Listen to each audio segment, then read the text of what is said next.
That's all I needed. That's all I needed for him to do that, and it became personal with me. Oh yeah! Watch this!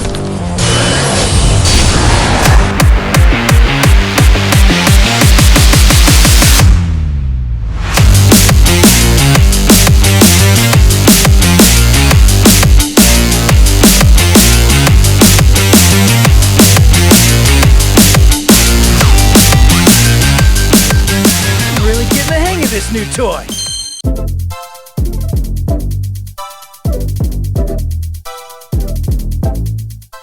Alright guys, as you saw in that intro there, we're going to be talking about a little bit of True Power and how people kind of underestimated it last season and how this season it's come on really strong thanks to two specific cards. Even though last season I thought it was really good, I thought it was tier 2 or tier 2.5 at the lowest, but now I'd probably move it up to about tier 1.5 or 1. But yeah, we're going to take a look at some stuff in a minute here, and we're going to go through the deck, but for now just watch me kick this guy's butt. And I'll see you in the deck list.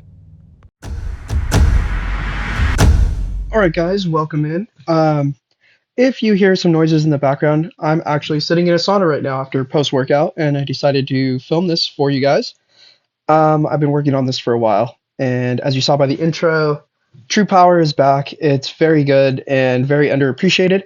So let's check out probably one of the strongest versions of the deck that I've come up with, and I've seen others play a little bit different using the basic Nero. But let's go over mine real quick. We run Disarm at 3. The End of Fate, always really good. Battle Chip Hero Sword is a really, really good card, especially when you're playing against other green decks, because you can, if they go to seal a unit, you can just pop Battle Chip on them and you're good to go. A Beauty Takes the Stage is a new card. Return one friendly unit to the EX pocket, then deal damage to one random enemy unit based on the unit's HP. So then you could do big bombs on things. 3 males, because she levels up when a unit levels up. 3 Gloria. She's a new card. While on the field, decrease your MP charge speed by 30%, and growth 5, she gets 2 HP and MP boost 30, so she becomes a 4/8 really early. Larry Butts is a good new card. Growth 3, level 2, he gains 2 HP and then flicks seal on the unit in front. Pop him down, pop something in front of him, or pop him in front of something strong, pop that, you're good to go. Grand Meow is a new support card for growth. And when a friendly unit levels up, gain +1/+1, which is really good.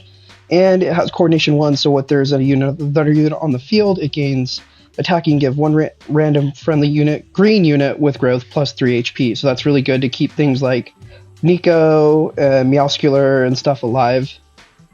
The other support card is Nana. She's a shield, and she gives friendly units with growth +3, so she's a 6 drop for 3, which is really good. And her coordination +1 is MP boost 20, so you do have some speed in this deck. Beautiful 8 Princess is the new legendary. She has shield and growth 5. At level 2, she gives all friendly units +3 HP, then returns an enemy unit's attack to the original values. And at level 3, she gives all friendly units death gain +1 MP, which is really nice to charge up. And at level 4, she gives one other friendly unit +7/+7, and that's ridiculous. New card with supplementals. It's pizza time.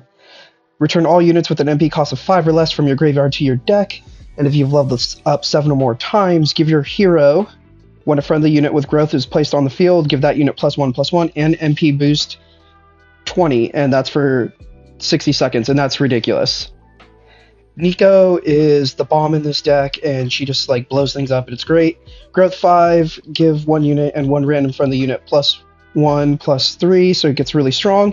And at level 3, she deals damage to all enemy units equal to her own HP, which is ridiculous. You drop this, you drop something to level it up, and then you True Power, you blow up the field.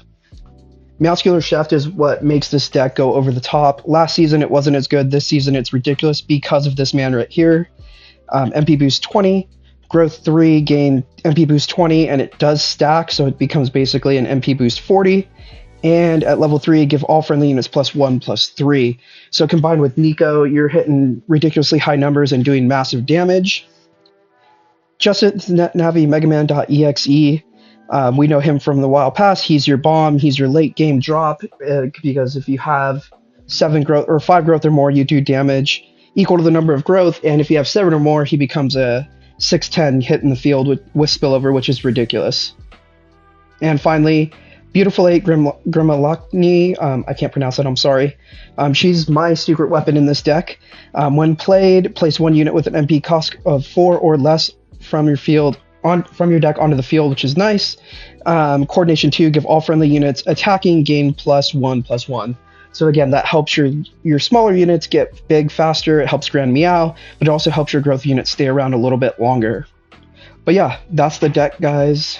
We're going to take a look at some games when I'm done working out. So I just wanted to get this done. So yeah, that's it, guys. I'll see you in a second with some games.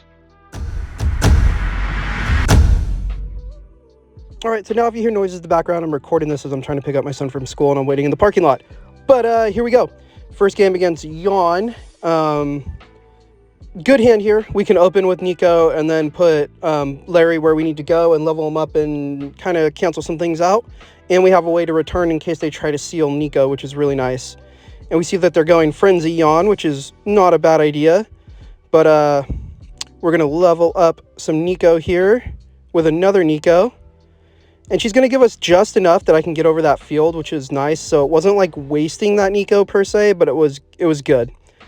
We go with Meowscular to get Nico ready, and hopefully we can start returning some things. I'm going to foil this guy's plans a little bit and seal his Yawn so he can't do anything. He's going to try to seal in front, but I'm going to return, which in turn is going to give me some boost to basically pop off Nico anytime I want it at this point. Now it's just playing that waiting game. So we're just going to wait it out, and I pop Nico off to get a board clear and get some damage. We double level up Meowscular quickly, and as you can see, we got a pretty buff board, and we're just rolling. And that should be all she wrote on this game. So there's that. As you can see, it rolls pretty well, and it could snowball on the opponent pretty quickly. Despair Whale and Perish has made a huge comeback with coordination for sure. It's one of those decks that I like playing, and I don't play a lot of black, as you guys know, but I do like playing some Oichi. And this is the more fun, close to the Frenzy deck that I used to like playing. But we're going to seal the bottom there. And of course, they always have the way to pull Corrosion. And so what we're going to do here is we're going to try to bait out Corrosion, because for some reason, everybody always wants to hit it as soon as you have it. And Gloria is not big to my game plan. She's nice as a buff unit, but she's not big.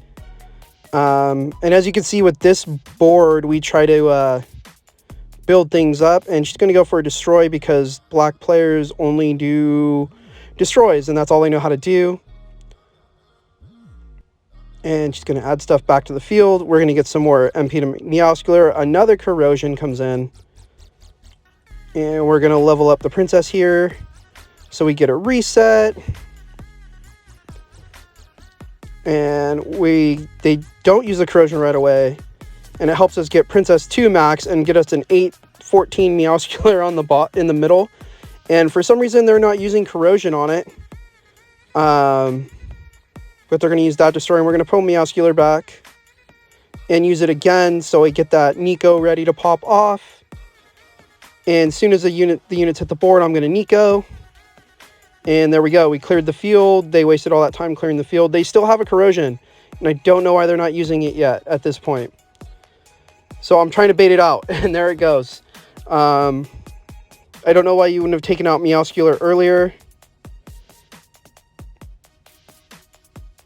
And I just did that to keep my MP going and use True Power a little bit. But then I knew I had the shield.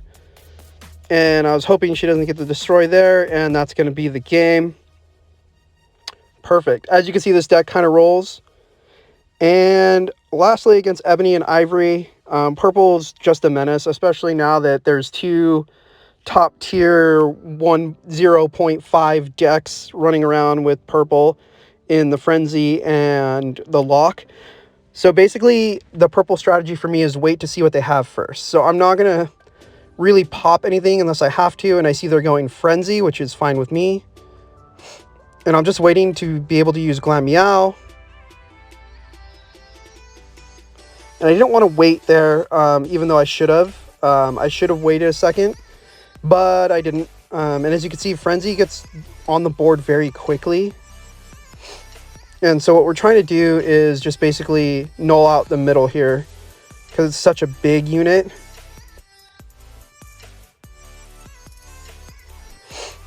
And so we can get that exchange in the middle. And we block out with Meow. Grand Meow, I should say. And now we're just kind of stuck for a second. I really don't have anything I particularly want to do in this situation. But I'm going to take the opportunity for the free seal, and he's going to negate. And I don't know why people are running that 4MP negate now. It really bugs me. But we have another seal in hand, so it gives me a chance to kind of, as I would say, clear my hand to get things leveled up. Because we're trying to get X to a spot where he can start blowing things up. And so we're just rolling here. We're rolling. Doesn't look like we're in a favorable situation. He's got a full field. I got nothing I can really do without charging MP. And that's basically the crux of this deck. Is it's a very slow developing. So it's not the greatest. We get lucky and we're able to use Princess immediately. And we're just sitting here, just going, really, just pacing. And we're going to get Princess up to max. And I know he's going to send Rico back, but we're just going to keep going. And we're going to reuse Princess again. Because he wants me to keep using Princess, which is fine. And we're going to use Princess again. I don't know how many times Princess is leveled up now, but it's been to a ridiculous amount, and I'm loving it. And as you can see, we're just hanging on. We're just hanging. We're going to use Princess to win this matchup. Gain some advantage here. 9-13, 7-13, 7-8. And that's going to be the win. Those are the games. Let's take a look at a conclusion. Alright, so that's it, guys. Overall, very fun deck. As you can see here, it starts simple. It's lower MP cost, except for a couple of units there, the big bosses. But it snowballs very quickly on the opponent if they let things like Meowscular and Nico stay around. And especially with Grim sitting in that background as like that secret unit, she helps things get ridiculously large. But yeah, so that's the deck, guys. Hopefully this new year brings us a really, really new good set. Here's the QR code. And hopefully we have some fun this next year. I believe it's already year 5 of TEPPEN, so let's go with it. So that's the video, guys. And I hope everything's good. And you guys take care, and we'll see you in the next video. Bye.